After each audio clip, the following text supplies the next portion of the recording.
Building biotech isn't just hard. It's a long game that exposes every cracks in your strategy, your team, and your resilience. Today's guest knows that firsthand.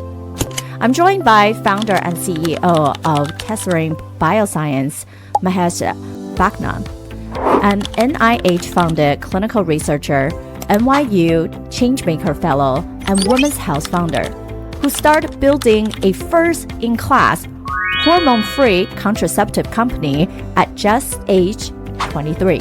If you are a founder navigating long timelines, regulatory pressure, or wondering what it really takes to build something that lasts, this is a conversation you don't want to miss.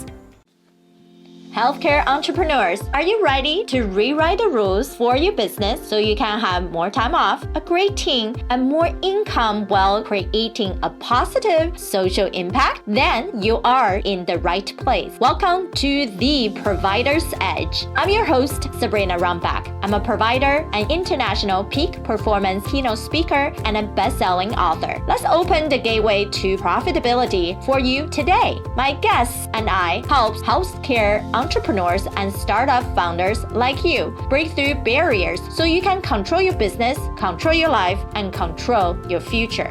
This is your defining moment to be a disruptor in healthcare. Joining us today is Mahek Bapna, who is a NIH-funded clinical researcher, NYU Changemaker Fellow, and women's health advocate with dozens of congressional co-signatures under her belt. She loves leveraging innovations to improve the health of historically underserved people. And as the founder and co-founder of Mahek Global Health, she has been developing a once-weekly hormone-free female contraceptive pills at the brave age of 23. And she is professionally at punching above her weight in her career and a triathlete in her free time. We all know building any healthcare innovation is tough. No matter what age you go into, whether you have exited 2 or 3 companies or you're starting fresh, it's all about what is the specific challenge and problem you're solving. And then there is a population that truly need it and support you behind your mission.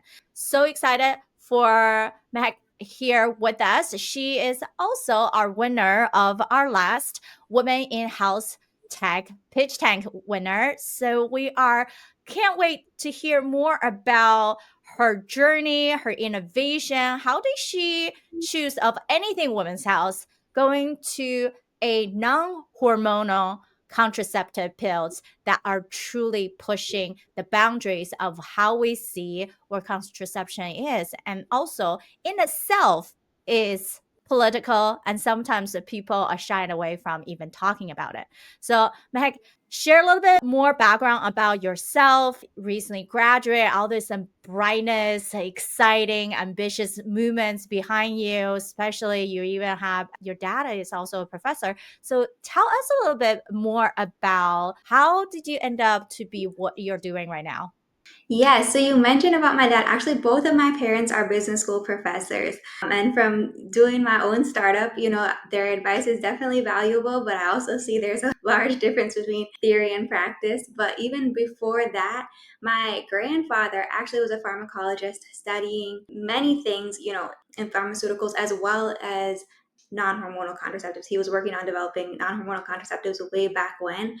And growing up in his orbit, that was one of the biggest inspirations to me, where his life's work was about making essential medicines essentially accessible to those who needed it around the world. He traveled to Afghanistan and all around the world. But when he was coming to visit us in Minnesota, the customs officers asked him, why did he go to Afghanistan? He was a brown man. This was early 2000s. And he was like, cleaning up the mess your country made. And that always stuck with me so much that, he really spent his life and work to get that access out there to medicines. And that really grounds a lot of what I do today, in that what we're doing is actually improving on a clinically validated compound. So there is a drug out there that we know works, which is mainly being prescribed for heavy menstrual bleeding, which was only ever approved in India. And we're taking all of that clinical proof of concept, learning from everything that's sort of been done with that drug, all of the previous failures, addressing them head on to make an improved version of it that we will own the rights to, have the composition of matter IP, and bring that through the FDA. Yeah, it's not small challenge when you think about biotech is many, many years of process, right? We say you give yourself just a couple years to validate pilot, but then there's a long journey of FDA clinical trial.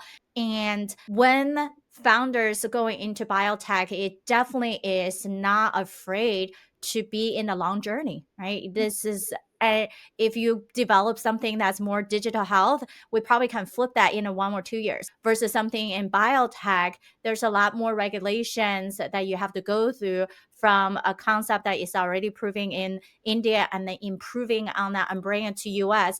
So what's we always love to see resilience is one of the major indicator of whether a company, especially their leader, is going to have a scalable or sustainable concept, right? So how did you, despite the inspiration, right, from your grandpa and then from both your parents who already is and are teaching business, that you pick something that has a longer runway, you needed to be able to do that. And then how did you end up to say, this is what I meant to be? And then how do you create that grit to keep going? Absolutely.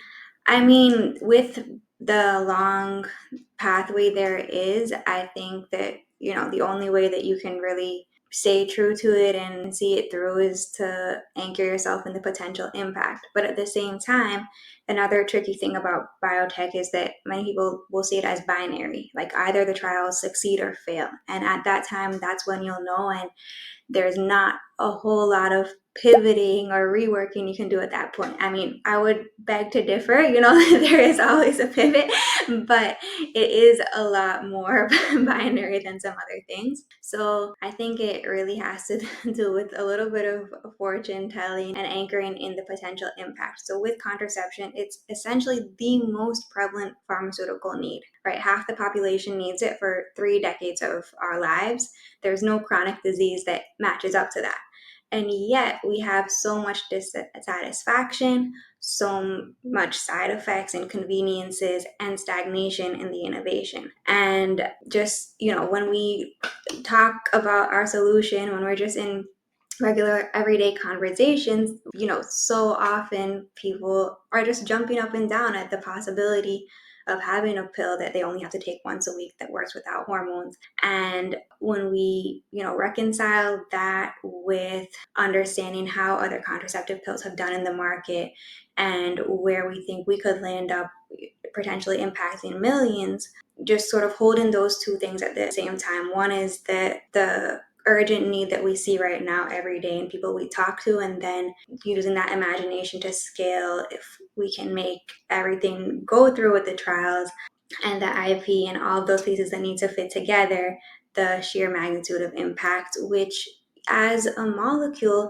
is very different than how a digital health or an app can impact you. I'm not saying one is better or worse, but it's a different level of how it affects. Exactly. And I know as we have been working together, we also talked about the community impact because in any environment, doesn't matter is you're getting investors to really support you this early phase, getting you to the first clinical trial versus getting the places eventually as you build out the community, pharma or people, the end user truly wanting this, right? We talk about there's a lot of conversations right now due to the dissatisfaction of right now. If you're taking a pills, a lot of people forget to take that, and it's something you have to do more regularly. Now we do have the Exponon or the IUDs, and so a lot of people feel they're uncomfortable, right? And then there's something they feel, and then you have the other things like cups and whatnot that tend to feel fell off, failure higher. So what have been the current markets been talking about as you doing these market researches to show that this is really the next thing? Everyone has been really wanting this to happen, and it's not just we're complaining for something existing that's not working. There is actually existing push. Absolutely. I mean, it's everywhere that we look, right? There was some recent studies even about 30-50% of social media content about birth control is about quitting it. And I mean, there's so many layers to it culturally. There's the maha, there is, so many different directions. Is it like wanting to be all natural? Is it, kind of too much on that side? Like there's people are coming at this from so many different directions. And of course, we can't ignore the fact that hormonal contraception has been very, very helpful to very, very many people, even for reasons beyond contraception, to manage heavy menstrual bleeding, endometriosis, PCOS.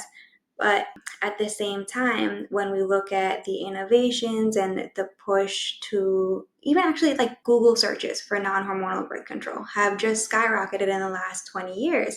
And I think it's a part of the conversation that we're having, where when birth control was first invented, the pill first came out, the mere fact of being able to control your life in that way was so revolutionary that the conversation about side effects was secondary, and quite frankly was also very stigmatized. And now that we're in more of a social media age, where we're also in a place with women's health where we're saying no more to so many things that we've been forced to put up with for generations, it's just becoming a larger and larger push in the spotlight. And I will say that it's not just talk on social media. There was a recent study in NHS of the number of people who who reported for an abortion at NHS who were not using any contraception at the time of conception had increased by some 17% in the last 5 years. So it's not just talk, people are actually acting on this dissatisfaction, and the need to fill that gap for, finding something that actually meets today's standards is only growing. Yes, we do know, even just from people in different age brackets, the reason they want to use contraceptive versus very much against it is that hormonal based has a lot of side effect, and that for both psychological side effect, waking, and etc., some people's body really cannot handle that, and they feel like it is more of a burden than the benefit. Mhm. And so even for people who can count their ovulation days and trying to avoid to do these practices, they're not the most scientific way. It's the traditional way. So there are a big market, and having these conversations and understanding some people might still need a hormonal contraceptive, where simply in your case giving other people who does not have a lot of medical reasons for something that's more natural, something that they feel like is giving them option, right? In life, I think most people want to have choice. They actually want to have the power of not saying this is the only options we have. You have something else going beyond. And that's what we're doing in medicine, isn't it? All innovation is that we have solutions, but those solutions for the problems might not be the best. We can continue to push the boundary, continue to say there shouldn't be a ceiling of what we can create, what human life can be expanded. Let's do something different, better, cheaper, easier, right? And so in that sense, what do you feel like currently is the best unique value proposition that you guys are bringing? So I love that you mentioned fertility awareness and natural cycles, which is, really been taking off in conjunction with people trying to leave hormonal contraception. And one really unique value prop of what we're building is not only do we have, strong potential to be a very effective contraceptive, but also strong potential to be able to treat heavy menstrual bleeding and endometriosis based on the mechanism of action being a uterine estrogen receptor antagonist, and also based on clinical data on our parent drug, which is actually mainly being prescribed for heavy menstrual bleeding. So while right now, essentially like 20 to 30% of users of hormonal contraception are using it to help manage their periods, and with innovations like sperm targets that are vaginally applied, innovations like fertility awareness, and different ways to make all of these known mechanisms better, we're still leaving that 20 to 30% behind who need hormonal contraception for these very, life-altering issues as well. We're really excited about the potential, yes, to be, an oral pill that you only have to take once a week, and also still being highly effective and also being able to provide a better solution for this chunk. There's this one image that really sticks in my head, which is actually just this TikTok of a young woman who has said something along the lines of, female rage is like, you're crying because you need the pills to help manage your periods, but being on them like causes all of this emotional distress. And so it's the compromise, it's which one is better. Both are bad, rock in a hard place. And while there's many, many levels to it, this 20 to 30% is a specific subset that we're really excited to be able to serve. Yeah, amazing. Now, I know you guys are definitely in the rank of really getting the right investors into the door and also the right support. And that's one of the reasons you guys came to us as well, going through boardroom, getting feedback and whatnot as you're growing. We always know it's the right people with the right fit and create the right passion. So what would you say to some of the investors that are looking forward to see their next portfolio that they want to invest in of all the things in healthcare, why they should pick you? Absolutely. Well, we are developing essentially a category killer for oral contraception. And contraception in itself hasn't seen a lot of innovation, contraceptive pills. A lot of the innovation has really been in essentially like small changes, whether it's modes of delivery, lowering the dose to the same old mechanisms. And what we're developing is a first in class solution for FDA approval, which is meeting the cultural moment that we're at, these generational shifts away from hormonal contraception while still also meeting all of the needs that hormonal contraception has fit. So it's really a matter of an age old, solution. A contraceptive pill at this point is pretty age old, and how we create a version of that which is fit for the next generations to come, with being without hormones and only once a week. Great. And share with them a little bit about what success have you guys able to achieve up to this point? Yes. So being something that's improving on a clinically validated compound is fantastic for so many reasons. We've seen our parent drug play out over 30 years in humans, but then that creates the biggest question as being how are you going to find IP? And so this last year has been about going down 7, 8 dead ends, talking to the best patent lawyers in the world, and landing on a route to get that composition of matter IP. So that's really one of the biggest things that we've landed on. How do we improve on this drug in a clinically relevant way that enables that 20 years or 15 years post-market exclusivity to have that return on investment? And the next big win has been really assembling a team that can make this happen. So one of our co-founders used to be the global head of knowledge at Novartis, has been developing drugs for decades. And our head of regulatory, she led the FDA approval of the most recently FDA approved contraceptive. So she knows how to get a contraceptive through, no matter the administration, no matter the other variables that could be happening. And like I said, our head of IP, one of the best in the world, defended, I think, the first COVID vaccine submitted to FDA. And actually, one of the really exciting wins is one of our advisors, she was a PI on a previous big pharma attempt to optimize our parent drug, which their optimizations actually backfired and it failed in phase 3. And so we're able to dissect exactly where they went wrong and why under the guidance of a PI on that study, and address that failure head on in the direction that we're innovating.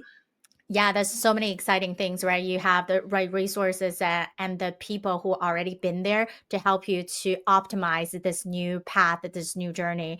So we know as we wrap up, we always like to also reflect on the journey of going through pitch competition, going through spending time learning, right? So we work together of looking into, well, by study, Doxson said most investors only spend less than 2 minutes on the deck. And that's why I'm so dedicated with all of you guys about speak only under 2 minutes about the right things to add, but don't feel like you have so much, right? And then so talk to other inspirational founders out there, right? About your experience going through the pitch competition or any other journey that we kind of helping you on. What does that looks like, right? And then what is the bigger gain that you learned through that journey? Yeah.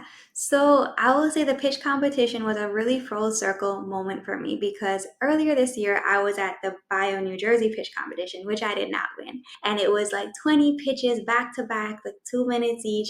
And I remember one pitch from all of those really stood out to me about how the presenter, and it was such a kind of niche, obscure solution. It wasn't really the innovation that was the most memorable thing. It was how he grabbed the audience's attention, how he was able to pattern disrupt with the introduction of those first lines. And it was through that inspiration that I crafted my opener for this pitch competition.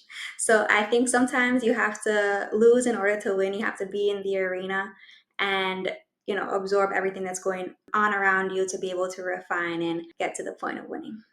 Exactly. And was it the boardroom and other resources helpful as you prep yourself to that stage? How would you really share with the other investors when you have these opportunity come to them? Some people would think, oh my gosh, there's extra things I have to do versus these extra opportunity otherwise I would never get. Absolutely.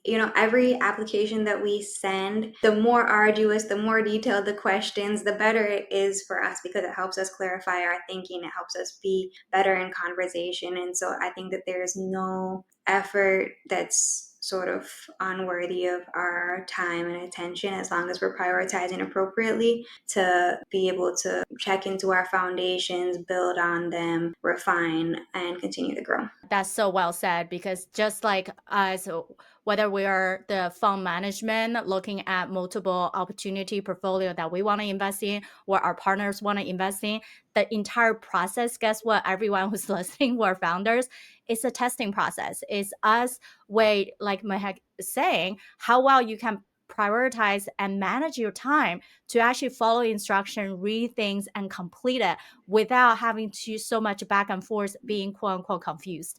I think that in general, that is also testing how well you lead, how well you can manage your own stress and your whole team in order to have the resilience that's required into all the years to come. So congratulations again. So happy to be in the journey, supporting you, and then keep going further, right? And there's a lot of things we talked about with you about digital platforms getting even more well known, starting from pitch competitions, speaking on podcasts, start contributing to articles, and there's just endless of possibilities. So we're so excited for you and for everybody else who are interested, whether you are investors, people who are wanting to support them with your own effort. Doesn't matter if you're in that OBGYN women's health space or some adjacent space, please go reach out to Mehek on LinkedIn, send her an email. We can't wait to see all the things that are coming up in the pipeline.